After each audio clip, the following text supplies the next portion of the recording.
আমি অবাক হয়ে গেলাম, একটা মেয়ে কি এমন কথা বললো যে তার জামিন হলো না, জজ কোর্ট তার জামিন দিল না। আমি গেলাম হাইকোর্ট, হাইকোর্টে তাকে জামিন করলাম, কিন্তু সুপ্রিম কোর্ট তার জামিন স্থগিত করে দিল। চেম্বার জজ তার জামিন স্থগিত করলো যে না, ওকে জামিন দেওয়া যাবে না। সুপ্রিম কোর্ট 2 মাস তার জামিন দেয়নি।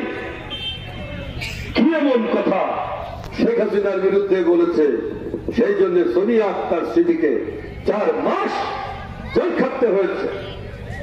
আপনাদের এই এলাকার মেয়ে, এইখানে যার জন্ম, এইখানকার মাটি মানুষের সঙ্গে যে মেয়েটা বড় হয়েছে, সেই মেয়েটা তার সন্তান তার পরিবার পরিজন থেকে 4 মাস অন্ধকার কারাগারে ছিল। কেন এই অত্যাচার যারা করেছে তার জবাব এই পাকিস্তান আওয়ামী লীগের নেতারা দেবে না? কেন সোনিয়া আক্তার সিদ্দিকী 4 মাস জেল খাটলো? কেন আমার এইখানে এতজন নেতা জেলে গেল?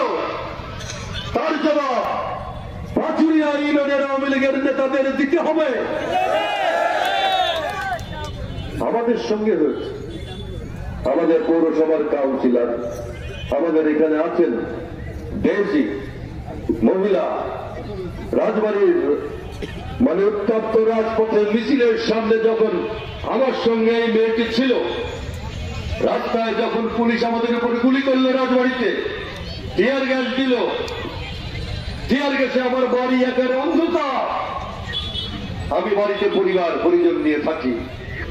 কেরামত কাজীর বাড়িতে তো কোনোদিন আমি একটা ঢিল দেই নাই। কেরামত কাজীর বাড়িতে আমি কোনোদিন একটা ঢিলের টুকরো দিতে দেই নাই। সেই আমার বাড়ি পুলিশের কাঁদুনে গেছে পড়ে গেল। সেই আমার বাড়ি পুলিশের মুহুর মুহুর গুলিতে আমার বাড়ি। আমি পরিবার পরিজন নিয়ে অস্থির হয়ে গেলাম। সেই আমার বাড়িতে মহিলারা, পাচুরিয়ার অনেক মহিলারাও গেছিলেন।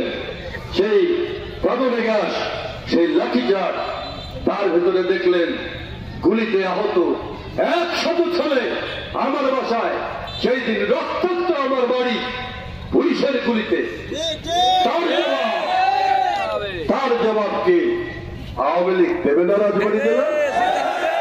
তার জবাব কি কেরামত কাজী দেবে না?